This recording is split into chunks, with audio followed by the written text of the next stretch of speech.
Good evening, everyone, and welcome to the Master of Education webinar from the University of Dundee. My name is Helen Spiropoulos. I'm the Admissions Manager at Stafford Global, and joining me this evening all the way from the University of Dundee is Dr. Richard. Good evening to you, Dr. Richard. Hi, everybody. Nice to meet you all online, remotely, and hello from Scotland. Thank you very much for joining us. I'm here based in the UAE, which is very, very hot, and I'm sure it's not as hot as it is here in Scotland. And I can see that we do have quite a few students also from KSA, as well as in Africa, Qatar, and the UAE. So welcome this evening, and thank you for joining us. Okay, so how we are going to do the webinar this evening is I'm just briefly going to introduce you to Stafford Global. I'm then going to hand you over to Dr. Richard, who's going to take you through the program, and then we will be in a position to open up the question section. So if you have any questions for me or for Dr. Richard, please feel free to type them out and we'll do our best to answer them. Okay, so let's get started. So Stafford Global has been in the education industry for 30 years. We are a resource centre for UK universities, and at the moment we are a resource centre for the University of Dundee, where we do offer the Master of Education program. Now, we do offer a variety of programs, ranging from BAs, certificates, diplomas, right through until masters and doctorates. So we really do have all the programs for your personal and your professional needs. We also do have an administration department which will assist you throughout your studies, and we ensure that you do get into the program and get a very, very important unconditional offer. And this is where you have been in touch with one of our experienced academic consultants. Okay, so I'm now going to hand you over to Dr. Richard, and as mentioned, I will then join you towards the end of the presentation. Over to you, Dr. Richard. Okay, thank you so much, and thanks everybody for joining this session tonight. As I've already said, I'm in Scotland, here in Dundee. I'm in one of our teaching buildings at the moment, so can't see outside. Outside, it's probably not as warm as where you are. The sun has been shining a little bit this summer, but the temperatures are a little bit lower, maybe 20 degrees rather than how hot it might be for yourselves. Anyway, I'm going to talk you through the Master of Education MEd program at the University of Dundee. So we've already had an introduction to Stafford and Stafford Associates, and if you've got any questions, the contact details for both myself at the University of Dundee and also for Stafford are at the end of the presentation. So I'll be talking you through this presentation for the next potentially an hour, but hopefully it will be a little shorter than that, so there's some time for questions at the end. My name is Dr. Richard Holme. I am a reader and a lecturer in teaching and education studies. My background was teaching in the elementary sector, but also I have experience of working in secondary schools and also of working in adult education and in more recently higher education as a lecturer. My PhD research and my current research areas of interest include professional development and staff development and teacher development, specifically in informal or in grassroots approaches. Until last year, I was the program lead for the Master of Education program, so I've got lots of experience. I've been on the university for 11 years now, and I've worked on the program throughout that time, and I've been module leader and tutor on a range of the different courses that we offer. And I also have responsibility at the University of Dundee for the lecturer staff development in our school, in our faculty, and also for something called scholarship, which is similar to research with a very strong practice focus. So that's a little bit about me and my background. And I'll tell you now a little bit about the University of Dundee. So you may be aware of Scotland, of the UK, and of the cities, and Dundee is one of the biggest cities in Scotland after Edinburgh and Glasgow. At the University of Dundee, we feel that we really make a difference, and that the teaching that we deliver and that the courses we offer and the research we carry out really delivers impact in your area of interest, which is education. We think we have a great opportunity to make a difference on a global level. We try to work across boundaries with lots of interdisciplinary and team-based approaches.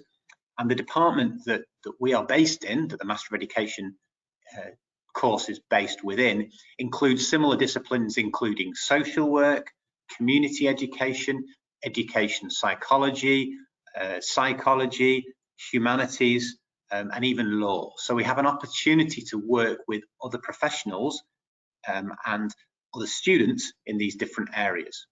We adopt an enterprising approach and we try to embed that within our teaching curriculum. So as well as having a strong local basis within Dundee, specifically and particularly with our undergraduate students, we also have an impact globally through research or through teaching, and the Master of Education programme has a large global community of students.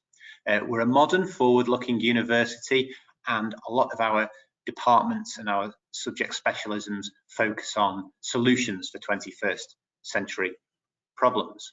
And above all, we aim to transform lives. And you are all from education backgrounds. That's why you're here today, or you have an interest in education. And we believe that, that our course, the Master of Education programme, really helps us address that transforming lives objective.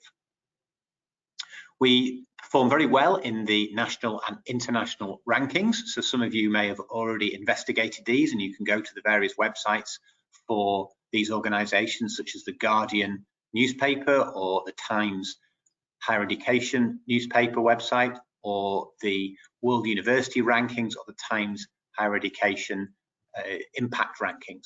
And you'll see some we're quite proud of there is that we're one of the top 200 universities for employment rates, and also in the UK, the Guardian University Guide put us in the top 10 for education. So hopefully you already have some idea of what a Master of Education and MEd programme is. Now the Master of Education programme, it's a selection or a suite of postgraduate level 11 modules. Now what we mean by level 11 is in Scotland, this is the way that rankings or levels of study are given a number. So up to undergraduate level would be level 10, and then moving to postgraduate would be level 11, which is master's study. And then if you were to progress on from that and you were to reach doctoral level, which is the pinnacle of formal study that you can achieve, that would be level 12. So it's absolutely at the top of the academic hierarchy of formal study. And the modules are all focused on your professional development as an educator, and it will be applied to your particular relevant setting. So we have a wide range of students, everything from school-based education, maybe working in elementary or primary schooling, kindergartens, possibly nursery education, through to secondary, adult education, further education, or other professional education disciplines.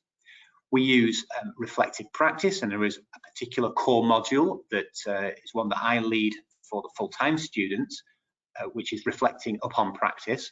And there we introduce theory and research, which will help you become a reflective practitioner and support your colleagues, your peers, and help your learners develop and gain from the process. We try to incorporate, where possible, work-based inquiry and action research. And the entire programme culminates with a double module dissertation research project, which you can carry out your own research, collecting data for, or you can use secondary data, or you can potentially carry out a literature review, which will be a project that can be applicable to your setting or an area that you're interested in. Now, something to qualify here, or to make very clear, is that for qualified teacher status for most of the schools in England, and certainly in Scotland, the MEd is not a qualifying programme for that. And the reason for this is we do have an alternative qualifying programme which requires you to come to the UK and have placements in schools here. So we just want to stress that to people, that the Master of Education programme is actually for people who are already qualified in school-based education and they want to develop professionally and potentially explore a career maybe in leadership or management, or possibly in research as well. Now, if you wanted to see if it was a qualifying programme for the country that you're based in, or a country you would like to work in, we recommend that you check with the registering body for that particular region or that particular country. And that's because we are not able to advise on that, because the situation often changes and there may be alterations in policy depending on a government change, or if there is legislation or regulations that change year on year. But certainly for the UK, although the MEd is an educational qualification, it doesn't permit you to teach in schools unless you already have the QTS, or if you go on and complete the QTS with one of the PGE courses that are offered at Dundee and other universities as well. And I can answer more questions on that later if people want to ask about that. So the overview of the programme is we offer a part-time and also a fast-track option, and it gives you flexibility and it gives you autonomy.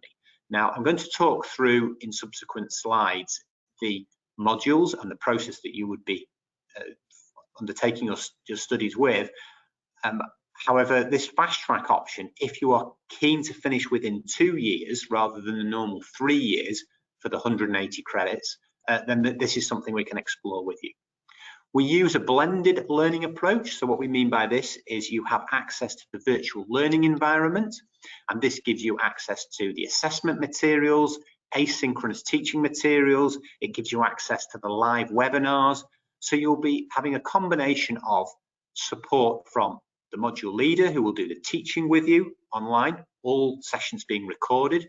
You will also have access to a tutor that can give you some support, some formative feedback on a piece of writing, for example. And there is asynchronous material which you can access at any time. As I've already mentioned, it's a strong practice-based professional development qualification. So it's an opportunity for you to develop expertise, potentially enhancing your career. We are one of the only programmes in the UK at master's level to be recognised and accredited by the International Baccalaureate Organisation. And I'm going to talk you through those options shortly. We also have students from all sorts of sectors of education, from nursery, kindergarten, early years education, all the way through to adult education, higher education and further education. And they are based and work in different countries around the globe. I think we have people on every continent, in dozens, if not hundreds of different countries represented through our current students and our alumni. And there are a wide range of routes that you can take and specialisms that you can undertake as well. So before I talk about some of the more detailed options on the Master of Education programme, why might you want to study here? You've already got your interest in this programme from joining the webinar tonight. And if I think back to my own master's study, which was about 15 years ago now, all of these things were important to me. You can see lower down on the screen here that we've got things like it may be a requirement for you to teach in your own country. You might need to be master's level qualified. So a practical reason there. It may also improve your career prospects, potentially career progression, maybe into leadership or management roles. Depending on which route you take, you might want to develop a specialism, and also due to the range of different skills that you'll be encouraged to use as part of the programme, you will develop these transferable skills. Throughout the programme, you'll be extending and expanding your knowledge to the extent that when you look back 2-3 years later, when you've completed the programme, you'll really be quite surprised about how much you've gained in knowledge, expertise and experience. And possibly one of the most interesting reasons for studying at master's level is it really does change your perspective on the world.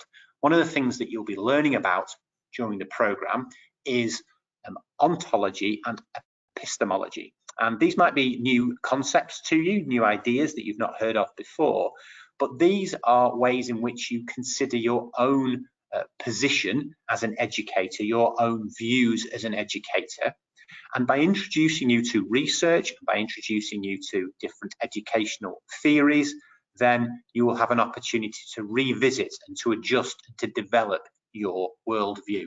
And this links back to the idea that studying at the University of Dundee and studying the Master of Education programme will help you transform lives of others and also yourself. So why would you study the MEd at the University of Dundee? Lots of universities will offer this opportunity for master's study and studying remotely. Well, we've got an international reputation and we've got strong expertise throughout the teaching team. I mentioned that we have a wide range of countries and nations represented with our students and our student body. We have the same with our teaching staff. We have teachers, former teachers working on the programme who've now worked in higher education for a while, from the UK, from England, from Scotland, from around the world, from North America, from Australia. We have people from Asia, from worked in the Middle East as well. So we have a large, wide-ranging expertise amongst the teaching staff. We've got strong links to organisations, and I've mentioned the International Baccalaureate, but also the General Teaching Council for Scotland, and also the teaching authorities around the UK. You would be part of a multinational cohort, so you might find yourself working on a module maybe with someone from a different country, maybe in a different setting perhaps, who you can learn from, and you will also help them learn alongside that.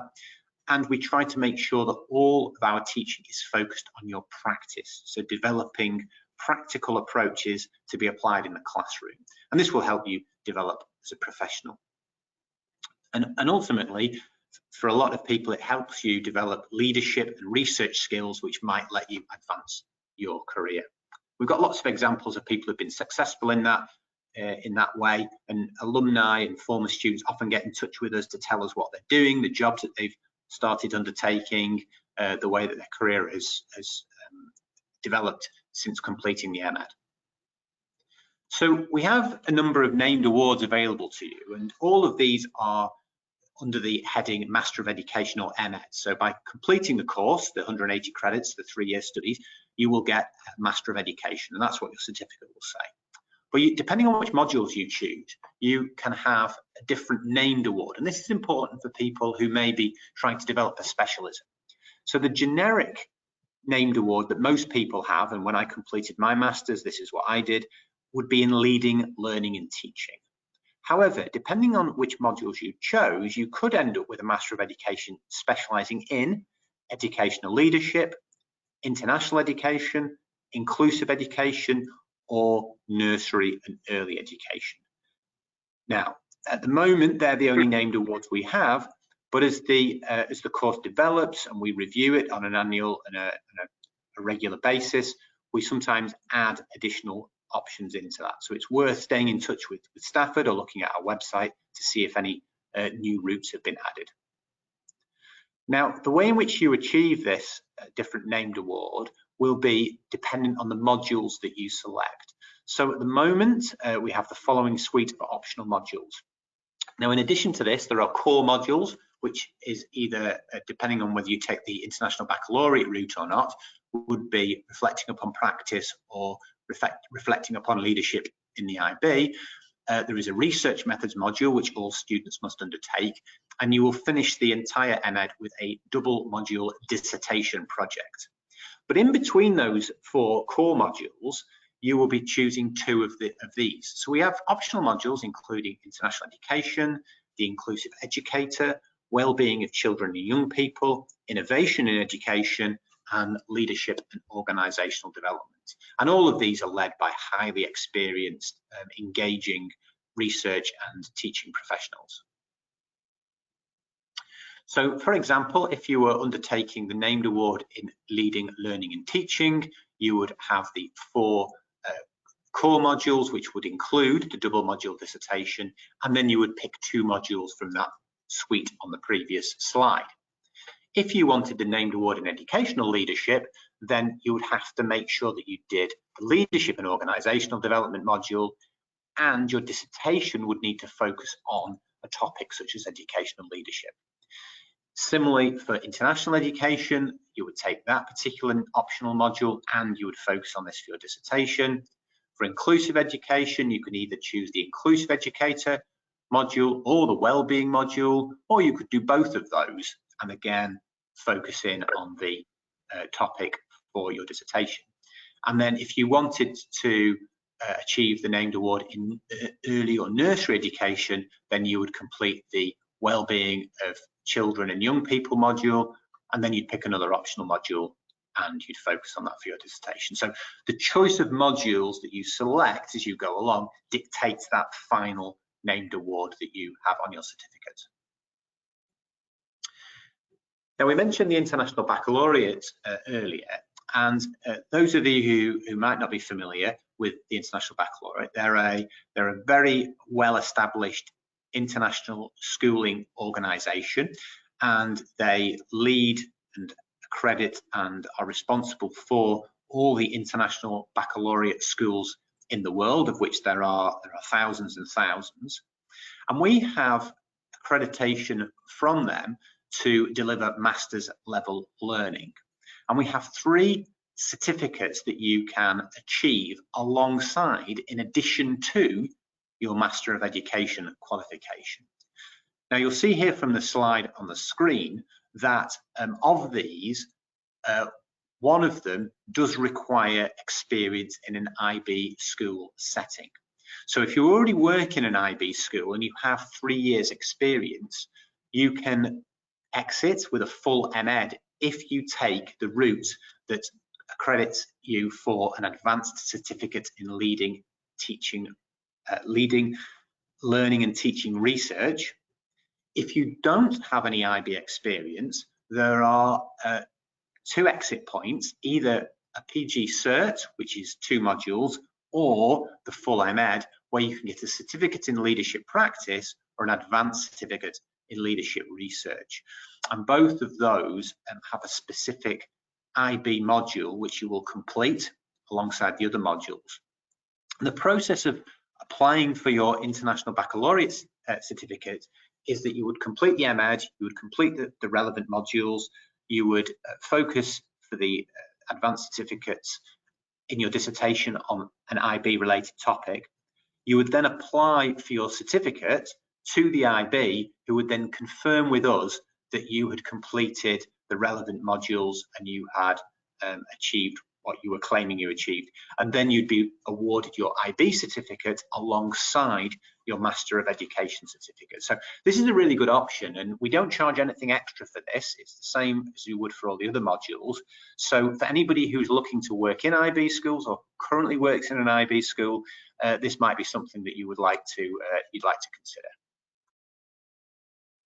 So there's a quick explanation for those 3 routes there. A typical route that you might take. So for example, you could exit with if you did reflecting on a program practice and an optional module, you would exit with a certificate, which is 60 credits. You might choose to complete 2 more modules in year 2, so it's usually 1 module every 6 months. Each semester runs every 6 months. And you would then do research methods and another optional module. That would give you 120 credits. You could exit with a PG diploma, or you continue and complete all 180 credits, where you could complete the full MEd and potentially the relevant IB certificates that run alongside that as well.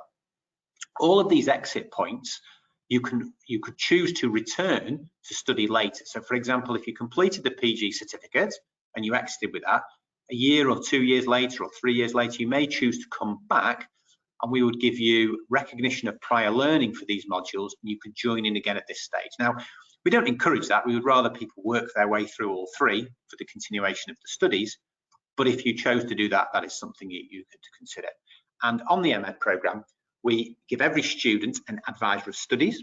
So for yourselves, there would be a specific advisor of studies allocated who knows the Stafford programme and knows the Stafford students well and has experience in your particular regions and is an experienced academic, and they would be able to give you help and advice around these sorts of issues.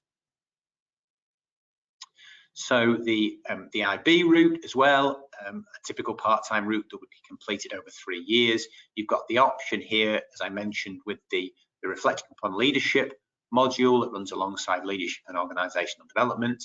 You would then exit with the 60 credits if you chose to, or you could continue the PG diploma, and you could still apply for the leadership practice certificate, or complete the entire MEd, again with your dissertation focusing on both leadership and IB, and then as well as the MEd, you would get the advanced IB and leadership certificate too. So I realise there's quite a lot of information there about these different routes, and they can be a bit complicated. So if you had any queries about this, the details at the end will be available for you, so you can contact us with that.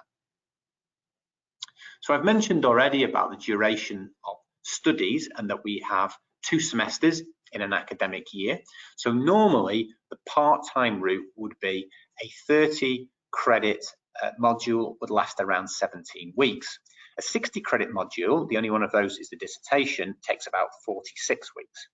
Now the 17 weeks study time includes usually 10 to 12 weeks of live sessions once a week, which would also be recorded if for some reason you couldn't make it, you could watch it later. And then between sort of 5-6 weeks maybe for you to work on your assignments. The materials are made available for you at the beginning of the module, so if you wanted to work at your own pace, you could do that. And we recommend a notional study time of somewhere between 15 and 20 hours a week. So that averages about 17.5 hours for a 17-week 30 credit module. That sounds quite a lot, but that adds up to around 300 hours for a 30 credit module. And that includes the time you would spend reading research, reading textbooks that were recommended by the module leader, by attending webinars, by completing tasks, and also writing the final assignment. I mentioned the fast track option, where you could potentially do 2 30 credit modules within a 17-week period, and then the same in the second semester, and then your final year you would complete the dissertation, the 60 credit dissertation, over a full year. The reason we don't have a fast track option for that dissertation module is it's impossible to collect data to write it up in a single semester. The only students that are able to do that are students who are not working, who are full-time students in the UK, who have come to Dundee and are working on campus to do that. So the fast track option, it lets you finish within 2 years rather than the 3 years which the part-time option gives you. So again, hopefully that makes sense, but if there's any questions around that, you can ask them at the end. So now on to entry requirements. We need all applicants and all students to have an undergraduate degree. We will take any discipline. So if you've moved from the humanities, or you've moved from natural sciences, physics, chemistry, biology, or you have a degree in something like hospitality management or sports science, then we will accept that as an undergraduate degree. You are showing that you can work at a degree level. You must also have, if your undergraduate degree was not taught in English, an English language requirement in the IELTS of 6.5. And this is really important too. We sometimes get people questioning it and saying, oh, I've got 5.5 or 6, can I still apply? We're very clear on this. You've got to have that minimum level of IELTS, because I've already mentioned to you a couple of the things that you may investigate, study, learn about, such as ontology and epistemology and your worldview. And if your English language skills are not sufficient to manage with this, then you will find the studies extremely difficult. And academic research papers are often quite complicated and quite long, with lots of ideas explored in detail. So you do need to have that proficiency to help you succeed. We also need you to have some teaching experience, and this is because it is a practical master's program where we're trying to base your studies and the ideas that you're investigating on real life experience. So you could have been a teacher, you could have worked in an educational setting in educational support, you could have had some sort of education related job, but it does need some form of teaching experience. Now, you don't have to be working at this moment in education. So if you have prior work experience, maybe you've taken a career break and you studied in education, so you worked in education before, then that would be suitable and that would qualify you for this course as well. So assuming that you decide that you do want to apply, you're successful, and then you work through your 3 years and you have a great experience, and it comes to graduation, we just want to make a little note, a little point about the graduation timescales. So we have what's called a Board of Examiners or a Chair's Action Meeting, 2 points in a year in October and May, and this gives you 2 graduation opportunities. We love to see students coming to Scotland, coming to Dundee, even if you've never been before, and you've done all your studying online. It's a great opportunity to come to the city of Dundee to see where you've been a student for the past 2 or 3 years and to join your fellow students in the large ceremony in the Caird Hall in the centre of Dundee. It's a beautiful, grand Victorian building. It's a wonderful ceremony, a great celebration of your successes. You may get an email or a contact from our registry team saying that you may be eligible to graduate. Now, this is dependent on you passing all the final modules and also being having everything ratified by the Board of Examiners. On completion of that,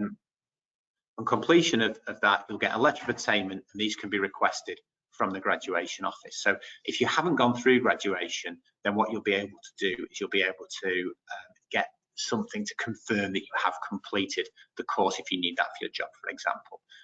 We can't actually send the certificates out until the graduation ceremony has taken place in June or November. And depending when you've finished, which cohort you're part of is when that will be the case. Okay. So what do our students say? So these are some testimonials from some of our students on the course previously. So somebody here has made a comment about the option of carrying out an inquiry into their own practice, and this has helped them understand how they might improve as well. Another student has commented about how this focus on professionalism and reflection has empowered them to take their teaching to another level. And I certainly found this as a master's student myself many years ago, that by learning more about the theory, the research into professionalism and reflection, that it made me a better teacher, and I enjoyed it more. Another student here has commented how excellent the support was. And finally, something we get regular feedback on from our students is the dedication of the tutors. In many universities, they offer master's level study online.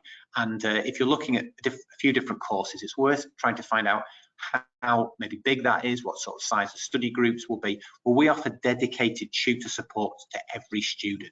So as well as getting the live online sessions, which you can join and meet your colleagues and your peers, delivered through the virtual learning environment, there's also an opportunity for it on each module for you to have a tutor who can give you some formative feedback and build that relationship as well.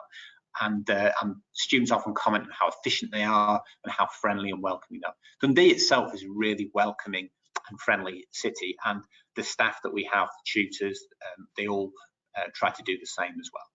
So hopefully that has given you some idea of what it's like to be a student. A few practical points are that if you want to know more about the tuition fees, then there is personalised cost and payment information that's available from Stafford directly. And probably the important thing for you is for the next start date, which will be at the end of October, early November, the deadline for that is the 22nd of September. So if you're thinking of starting in this next cohort, end of October, early November, make sure you get your application in by the 22nd of September. And I think that's now an opportunity in the next sort of 15-20 minutes or so for us to answer any questions. So Helen, I don't know if you want to join us again. Yes, thank you very much. It was very important. And I have been looking at all these questions in the background, and I have actually grouped some of them together. Okay, so cool. We have a interesting question from Ashley. Good evening to you, Dr. Richard. I have, unfortunately, I don't have a bachelor degree, but I do have a master's in electrical engineering, and I am actually lecturing in that field. Will you be able to accept me on this program? Yeah, I think in that particular case, although I personally don't handle the admissions, they go through Kirsty Hurd, the program manager, I'm fairly confident I won't say 100%, I'm going to say 99% confidence that that master's degree, because it's the next level up, and I think a quick check would be whether it was taught in English as a first language or not. If it's not, we'd need the IELTS as well. But if it was taught in English and it's master's level, to me, that would be above the level of the undergraduate qualification. It's any discipline, so that's fine. And if you're working in higher education or further education, that's absolutely educational experience. We get a lot of students who are perhaps from school-based education, so statutory school-based education, primary or elementary, middle school, high school, secondary education. We do get a lot because there are probably more people working in that sector. But we also have students who've worked in further education, in higher education, who've worked in possibly other sectors, maybe like medicine or maybe law, something like that, who have got an education element to their job as well, who are teaching, who are training. So I think that you wouldn't have any problems. It's worth just double checking, perhaps maybe through Helen, maybe you could check with Christy about that, but I think that sounds reasonable to me, yeah. Correct, absolutely. So Ashley, our academic consultant, will be in touch with you again tomorrow, and she'll advise you exactly as to what documents are required to be submitted and how we can send your application to the university for their review and approval. Okay, and then Mohammed's question is, Dr. Richard, you mentioned that I would require an IELTS of 6.5. However, are there any other English tests that the university will accept? Now, that's a really good question, and I would normally go to the website, the University of Dundee website, and check the relevant web page. I'm not going to do that because I'm sharing the screen at the moment, so I'm not sure whether I'd be able to find it. So I don't know if we're able to share the web page. You could probably do a Google search for the requirements for English language at the University of Dundee. But yes, we do. There are a range of equivalents that are all listed on those web pages. So I can't give you the exact details of each one. I don't know them off the top of my head, but yeah, I know that's available on our website. So if you were able to find that web page, or maybe share it, Helen, if you could. That's right, absolutely. Dr. Richard is quite correct. The university will accept a variety of English assessments, which then are equivalent to the IELTS 6.5. Very welcome to get in touch with us. Our academic consultants will also be able to guide you as to which ones will be accepted by the university. Okay, and very good question, which does come up quite often. I am planning on immigrating to Canada. Will this program be recognized in that country? Will I be able to teach?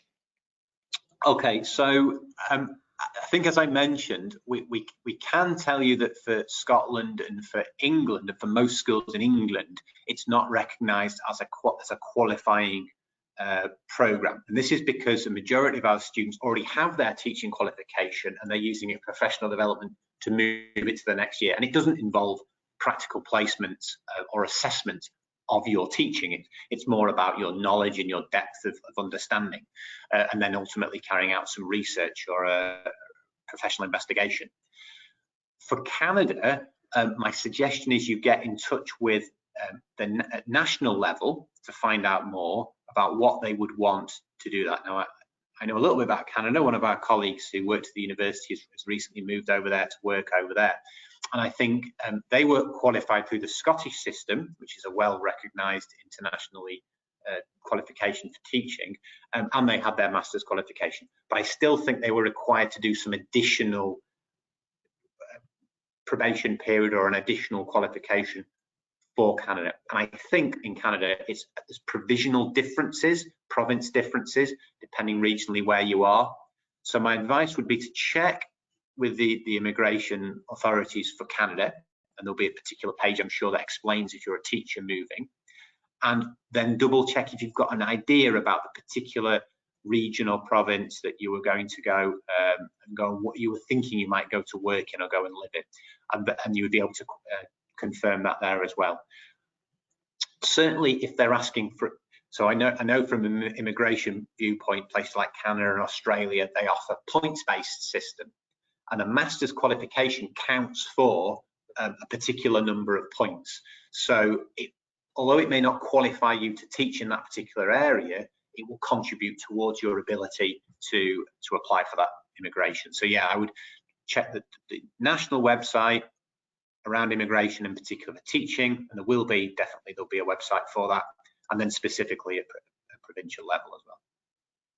Excellent, good. I hope that actually answers that question. Good. Okay, so another question that has come up from Mohammed. Can I do 2 or more named awards? Because they all look very, very interesting and they all interest me. Okay, very popular question as well. Yeah, unfortunately not. Now, the idea of the named award is that when you get your final certificate, it will say Master of Education, and then when you want to put initials after your name, you can put, MEd after your name. But then the next bit alongside it will be the named award. So it will say Leading Learning in Teaching, or it will say Inclusive Education, or it will say International Education. So you can't have more than one of those. As somebody who studied a master's a number of years ago, and then that was part of the career development for me to move into higher education and work in a university, people don't often ask you what your specialism is, or even perhaps maybe what your dissertation focus was. It's more the fact that you've been able to study at that level, and that you've developed the skills and the knowledge and the expertise, and that it's been at a university that is respected and that has a good reputation as well. So they are all interesting, and I suppose what I would say is have a look at the website where we've got some details of the individual modules and what's involved in them. And again, you could probably get in touch with Stafford, and if Stafford can't answer more specific answers, we might be able to put you in touch with the module leaders. So actually choosing the modules you're interested in might possibly be more important to you than even the named award, just depending on your circumstances.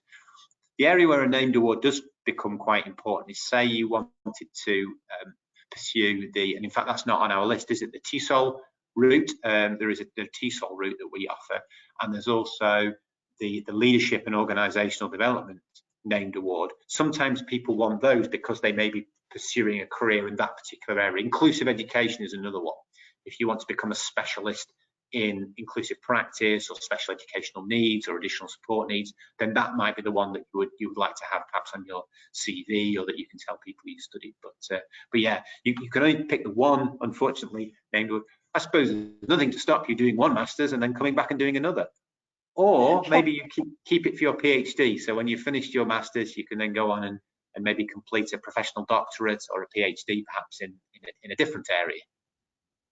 Yeah, I was actually going to mention that as well. You can always look at doing a second master's. Okay, good. And Lindsay's question is actually quite interesting. Dr. Richard, you mentioned that you have a very strong teaching support. My question is, what is the student to lecturer ratio? How many students would each lecturer be able to teach? What a brilliant question. And the answer is, it depends. So it depends what module you're on. So I mentioned that there are a couple of core modules. So our biggest modules are our core modules in reflecting upon practice and research methods. Now it differs from cohort to cohort, but for those two modules, there may be something like 50 students, possibly more, on those modules. So the module leader will deliver a majority of the teaching through live webinars. So in that case, you might be in quite a big group. You might see quite a group of people joining the webinar online, like you've done tonight, in joining in. And some people choose to turn their cameras on and be very sort of vocal, ask questions. Other people just sort of sit back. And as I've said, if you can't make those sessions, if you're unavailable, they are recorded. We try to plan them at times of the day to be suitable. They're the modules where you've got a lower ratio of staff to teaching staff to student. However, we also have an allocated tutor for you. So the tutor will be given a small group of students, and you will get the opportunity to send emails to that staff member, and they will give you some formative support with your assignment, your assessment. So most of the assignments, except the dissertation final module and one or two of the others that have alternative assessments, most of them are a 5,000 word essay. So you'll get a chance mid-module to send a sample of writing to your tutor, and that will be one-to-one feedback.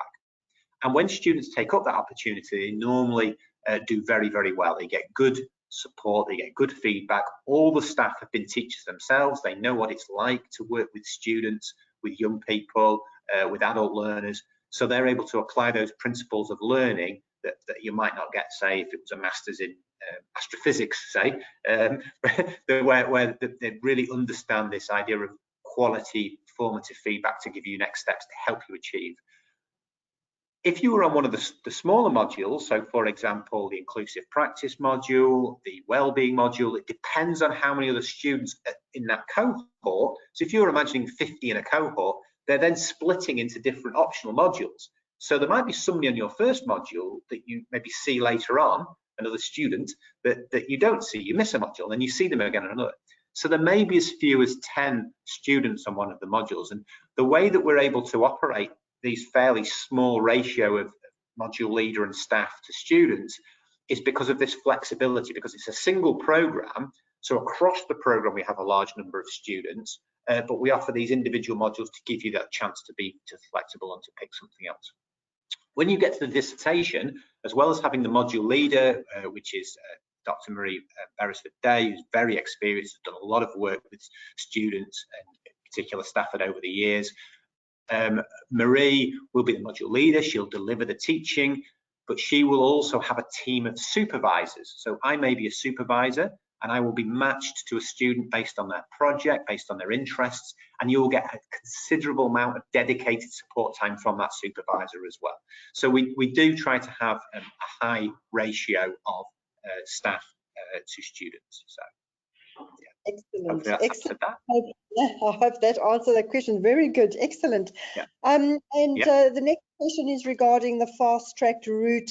If I do join the fast-track route and I find that I cannot cope, can I actually go into the normal route? Is that permissible? Yeah, that's absolutely it. Yeah, it's absolutely it. We've got a really a flexible response system. And what we want you to do is we want you to be successful in your studies. So we don't want anybody to have difficulties and have challenges. We understand that you're working and that you're working in possibly a school. You might be in a leadership position. You could be a principal teacher in a school. So we know how important that is to you.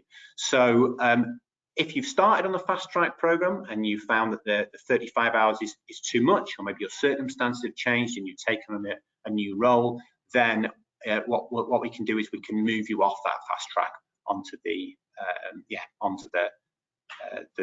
regular route, so to speak. And your advisor of studies will help you with that. So I mentioned that we have this pastoral support, an academic member of staff, and they'll give you help and support with that. Good, and I have a question from Raya. Dr. Richards, it's a question regarding the assignments. I do not plan of failing. However, how many times are you permitted to fail a module? Okay, yeah. Of course, we don't want anybody to come to study at the University of Dundee to make this large financial contribution that it is, because we understand that, and a time contribution as well. You know, you might be taking time away from your family as well to come be a student with us. So what we do is we give you the formative support. So for example, the first module will be the reflecting upon practice module, and you'll have that dedicated tutor, and that person will help you and give you some advice. The module leader will be delivering the direct teaching. And then what will happen is at the end of the module, the 17-week period, you'll be given a submission date. Now, most students manage to submit on that time, but say, for example, something was a little bit more difficult, something a little bit more challenging for you, something like a work situation or a home situation, there is an option to apply for an extension. So we'll give you that little bit longer to submit. And then what happens in that situation, you still get your first attempt, and this doesn't impact on you moving on to the second semester module as well. So you would still continue with your studies. Say, for example, you submitted after that 17-week period, and for some reason, maybe you found your studies difficult, and we've worked with many students over the years, and this happens, they can have problems, and just find something that's a bit too difficult, a bit too challenging, and you'll all know this yourselves as teachers, that this happens from time to time. Then you would be given feedback on your assignment, and you'd be given an opportunity for a resubmission. So at that resubmission stage, you would be given feed forward from the marker, from the expert, the person in that area, and they would tell you what you could do to pass at resubmission. So it would take 3 weeks for the feedback to come to you, and then you'd be given another 3 weeks for that resubmission. You'd also have the opportunity to meet with with a marker who can give you support and help with that as well. Yeah. Now, if at that resubmission, unfortunately, you're not able to overcome again, then there is an opportunity to put in for mitigating circumstances. And this might be something that's caused you to struggle and has given you problems again. And then that would be heard by a committee, or somebody would make the decision. And then there's the chance for you to get a third attempt at that stage as well.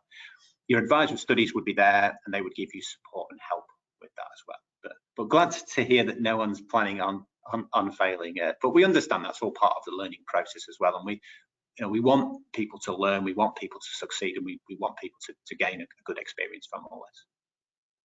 Good, okay. And Ashley has another question. If I do decide to exit the program on the postgraduate certificate level, is there a time frame for me to be able to come back and complete the Masters? Okay, so we normally say about 5 years, we would say. So we do have an option for temporary withdrawal. Now, there will be fee implications for this, and I think Stafford would probably be in a better place to advise on that than perhaps I could. So you can take temporary withdrawal from the programme, and usually that would be sort of 3 to 6 months, depending what module it was and what stage you were at. What we would do is, if we thought it was a bigger challenge in life situation, maybe you were relocating, maybe it was a new job, maybe changing family circumstances, we might suggest that actually you take permanent withdrawal from the program. For example, you've completed 2 30-credit modules, you'd have enough for a postgraduate certificate. And then what we could do is we could take an application again, maybe in a year's time or 2 years' time, up to 5 years, and we would then you would join the program at the point that you'd left off, and you continue to the diploma stage, and then ultimately the full master's stage after that as well. But yeah, we have temporary withdrawals for shorter periods, or the advisory studies will be able to have a chat with you, and probably somebody from staff as well could talk you through that as to whether that would be a better option for you. But yeah, we normally say about 5 years, because things have developed, research has moved on, there's been advancements and changes made and things like that as well. So that's what we would probably say the credits are current for. Yeah. Absolutely, perfect. And we do have another question from Lindsay, and I can answer this one, Dr. Rish, it's not a problem. Lindsay's question is, I have completed a PGCI from University of Nottingham with Stafford, okay, and can I get exemptions and do your master's program? So I'll definitely be able to answer that one, and the answer is yes, you can. So as soon as you have your degree certificate from the University of Nottingham, do get in touch with us, and we'll be able to assist you in the process of getting those exemptions, and then entering the master's program through University of Dundee. Absolutely. Okay, and all right, and a very interesting question about IB. Can I get my IB certification even though I do not teach in an IB school? And would you actually think that this is a very good way to get into an IB school? If I understand the question. So they want to obviously try and get into an IB school. They've got no experience. Would this be the best route to take in order to get into an IB school?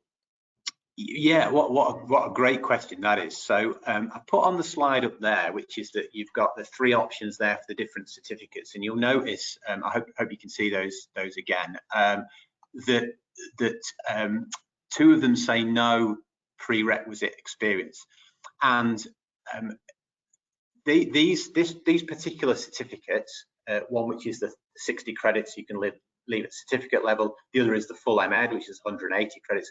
They involve a specialist module delivered by somebody with international schooling experience, who talks you through the principles of the IB, and that would be an ideal route to take for somebody who doesn't yet have IB experience.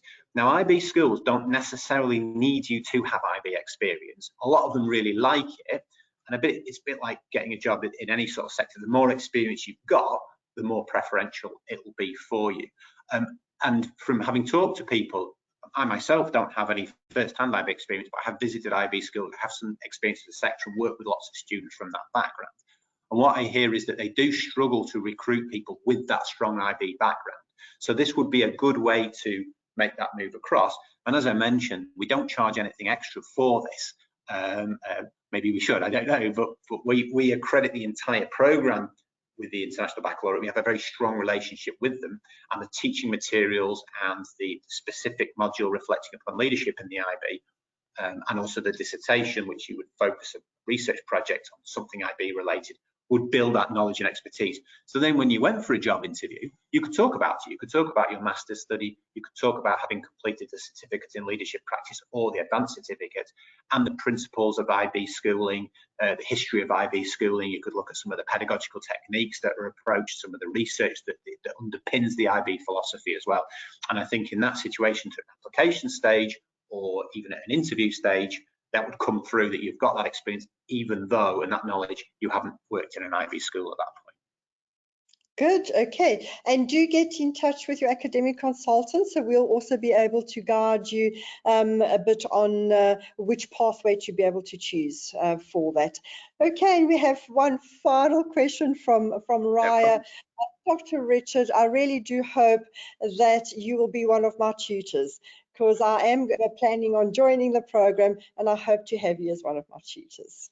Okay, oh, fantastic. Thank you so much for saying that. Yeah, it'll be absolutely brilliant. It's wonderful to do these sessions, to meet people remotely around the world, and then get a chance to work with you. And as academic staff, we really do love working, because we don't just work on this master's program, we possibly work on initial teacher education, we maybe work with PhD students, we carry out research. But yeah, working with international, in a global setting, professionals from different schooling systems with different areas of specialism and expertise, it's really rewarding for us as well. So yeah, I really hope that we'll get a chance to meet you guys too. So thank you so much. Excellent. Thank you very much again, Dr. Richard. It was lovely seeing you. And thank you everyone for joining us this evening. Some very nice questions. As Dr. Richard has said, the application deadline is not very far away. It's the 22nd of September. Please do get in touch with us so that we can assist you in getting that application into the university and getting that very important unconditional offer. Thank you very much, everyone, and a good evening to all. Thanks, everyone. Bye-bye.